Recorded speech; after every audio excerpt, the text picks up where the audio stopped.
Welcome, and thank you for viewing this video of the Standard Response Protocol.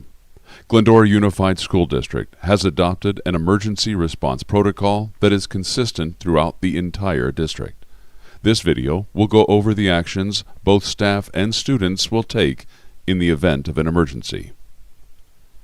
You will see the SRP posters all over our campus.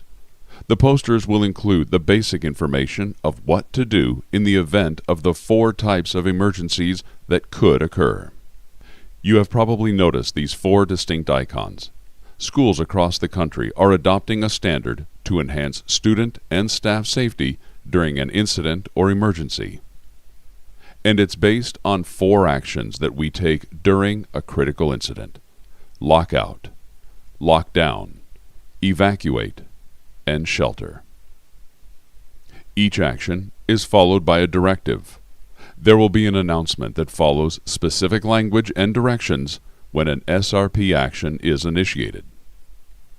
For lockout, the following message will be repeated: lockout, secure the perimeter. For lockdown, the message will be lockdown, locks, lights, out of sight. For evacuate, the message will be evacuate to the stated location. For example, evacuate to the blacktop. That location will be specified based on your school's designated evacuation area. For shelter, the message will be shelter for earthquake, drop, cover, hold. Every action then has specific instructions of what to do in a crisis. When these are called on the PA, the action and directive are repeated. Lockout, secure the perimeter. Lockout, secure the perimeter. There are different situations which may require the response of a lockout. There could be criminal activity in the area near school. There could be civil unrest in the area. Or there could be a dangerous animal in the area. The key to a lockout is the threat is outside of campus or the buildings. Let's start with student instructions on what to do in a lockout. First one is simple: get in the building. If you are in a classroom or building, stay there. If you are outside, get in the classroom as soon as possible.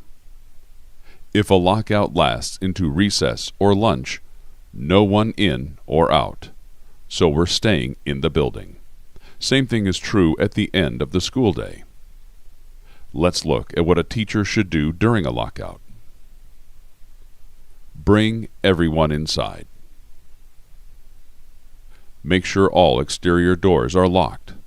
Teachers may be asked to check if nearby exterior doors are propped open. Designate someone in your hallway to check exterior hall doors. Increase situational awareness. Teachers should also verify that everyone is still in class. It's a good idea to note the time that attendance was taken. If you have students in your class that are not yours, please email the office to notify them. Almost always, it's business as usual in the building. Lockdown, locks, lights, out of sight. Lockdown, locks, lights, out of sight. Lockdown is used when there is a threat inside the school buildings or on campus. Okay, let's look at what students should do. First, stay out of sight from the windows. A locked door is a proven time barrier. In active violence events, rarely, if ever, has someone been hurt who has been behind a locked classroom door. Be absolutely silent. Turn your phone off in the initial stage of a lockdown. If there is an actual lockdown, you'll get a chance to text your parents in a while. Do not open the door for anyone. Administrators or law enforcement will unlock the door and release the room. We don't know if someone in the hall is being held captive. Let's look at what teachers should do in a lockdown. When you hear lockdown, locks, lights, out of sight, focus on getting the door locked and closed as quickly as possible. A locked classroom door is a proven lifesaver.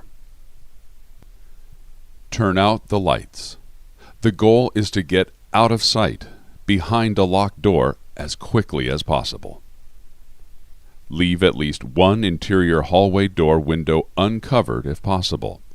Law enforcement needs to see into the room from the hallway. If your room has 2 or more doors with windows, it may be beneficial to cover one of the windows. Be silent and maintain student silence. Silence your phone. A lockdown cannot be ended with a PA announcement. It only ends with administration or police opening the door and releasing the room. If you can, take attendance.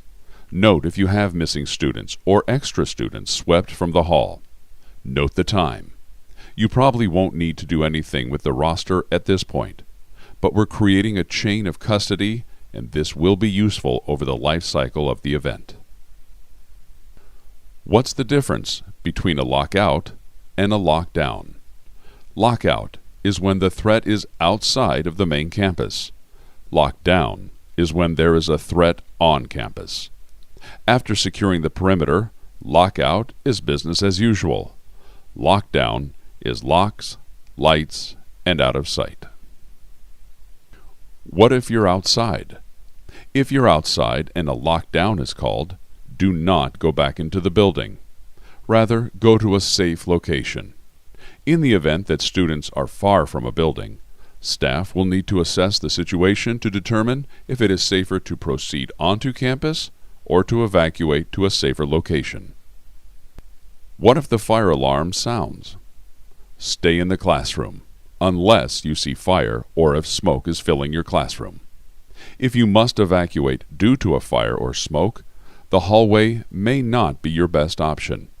Consider using an alternate door, window, or any other exterior exit.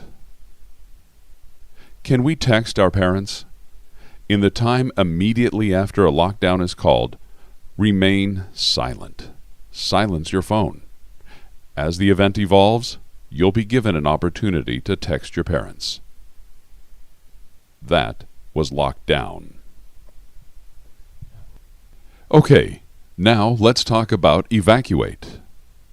Evacuate is how to move students in an orderly fashion from point A to point B. So a fire drill is really evacuate to the designated area. That may be the blacktop or field. Make sure you're aware of the designated evacuation area that has been determined for your class. With the SRP, evacuate is always followed by a location. For instance, evacuate to the field. Evacuate to the field. So, here's what students do. Usually, you leave your stuff behind. If your phone is in your pocket, bring it. If it's in your purse or backpack, you may not be given the opportunity to grab it. Be sure to listen for any new directions. Teachers, there may be cases where you lead students. There may be cases where you follow students out. In a police-led evacuation, you'll probably be asked to lead the students upon their directive. Teachers at the evacuation area take attendance and note the time. Be sure to follow your school's accounting procedures to make sure we account for all of our students. Make an attempt to bring your phone with you upon evacuation. That was evacuate. Now, let's talk about shelter.